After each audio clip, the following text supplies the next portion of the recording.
Hello and a very warm welcome to Middle East Matters. I'm Sanam Shantier.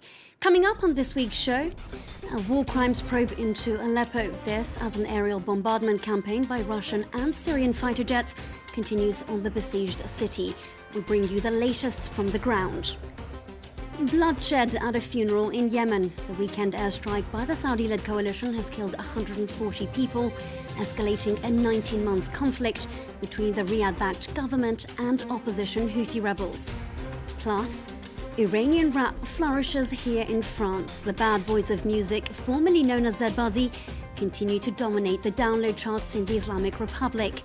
Their tunes have even trickled down into the world of French television. Rapper Alireza JJ joins us on today's show. We start this week's edition with the war-ravaged city of Aleppo, where some 300,000 civilians remain trapped. According to aid groups, local residents are facing a humanitarian crisis worse than anything witnessed so far in Syria's 5-year conflict. And despite a call by the international community to investigate the possible war crimes committed in the country, the violence continues with no lasting ceasefire in sight. Here's the latest from a France television team in Aleppo, who were recently embedded with government forces. It was once called the Jewel of Syria. Now, this is what Aleppo looks like. Before the war, these streets were bustling with shoppers. Syria's second city was one of the busiest commercial hubs in the Middle East. A Syrian army officer guides us through the deserted centre of western Aleppo that the regime controls, towards the front line. Can you hear the gunshots? They're fighting now.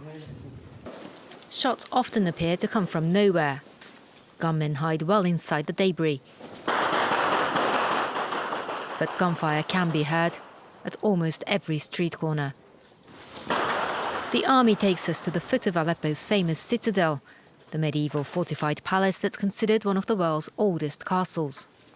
It's among the latest positions recaptured by the regime forces since they launched a major offensive 2 weeks ago on rebel-held eastern Aleppo.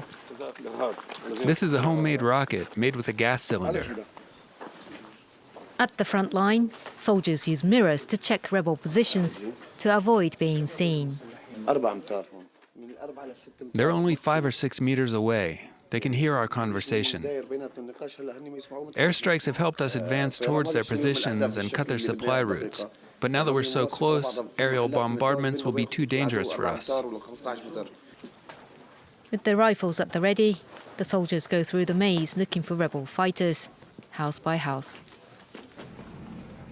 We leave Aleppo's old town towards Bani Zaid on the edge of the city.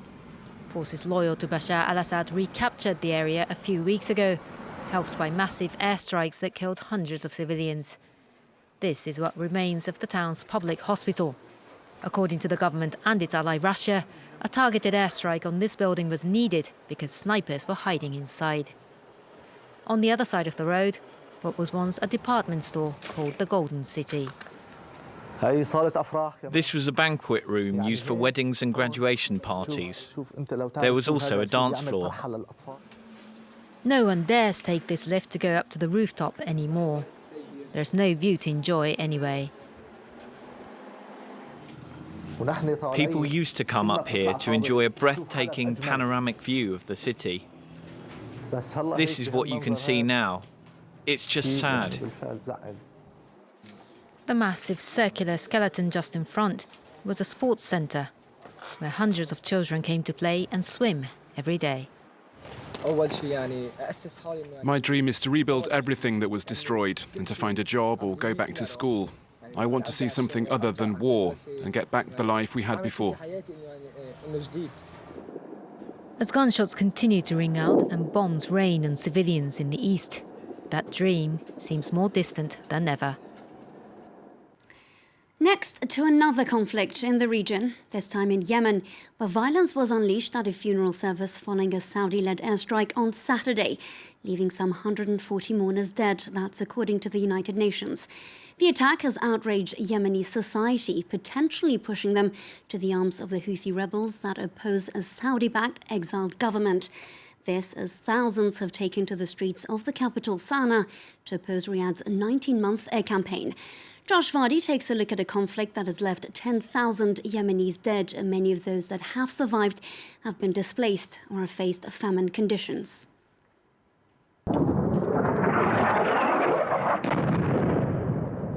Last Sunday, a funeral was taking place in this building completely wiped out by an airstrike in Yemen's capital, Sana'a. A large gathering of people was inside at the time. Among them were political and military leaders, as well as hundreds of civilians.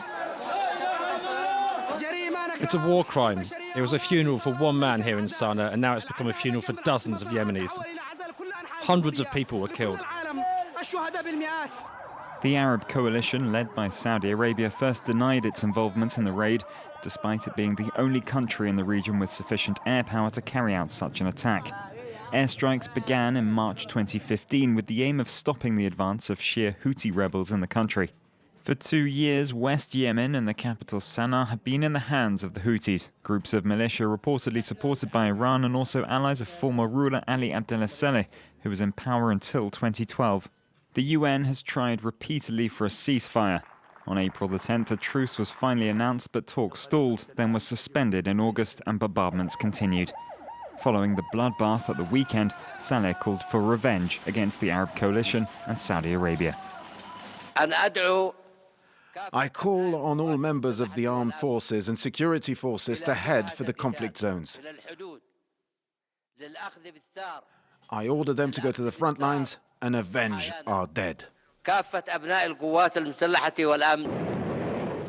Saudi Arabia now faces widespread criticism, especially from their US allies. Spokesman Ned Price said that the US cooperation with its long-term ally was not founded on a blank check, and that in light of numerous incidents, a review had been launched. Starting March 2015, the conflict has already resulted in more than 10,000 deaths.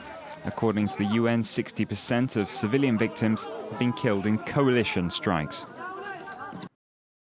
Now, they were the pioneers of hip-hop music in the Islamic Republic of Iran back in 2003. 13 years on, they're still #1 in the Iranian downloads charts, with more than 1 million likes on Facebook and followers exceeding 500,000 on Instagram. That's for each member. But in their native country, where they've been dubbed the bad boys of the industry, where strict laws aim to limit the influence of Western culture, the group, formerly known as Zedbazi, is banned from performing in public. So today, they're living here in France, where they can record their music with freedom. And they've just released their latest album, Pir Shodim Vali Bozorg Now Volume 2, which translates into We're Older But Not Grown Up. To get a little taste for their music, let's listen to one of their latest, Ki Khoube Ki Bad. Who's good and who's bad. Now,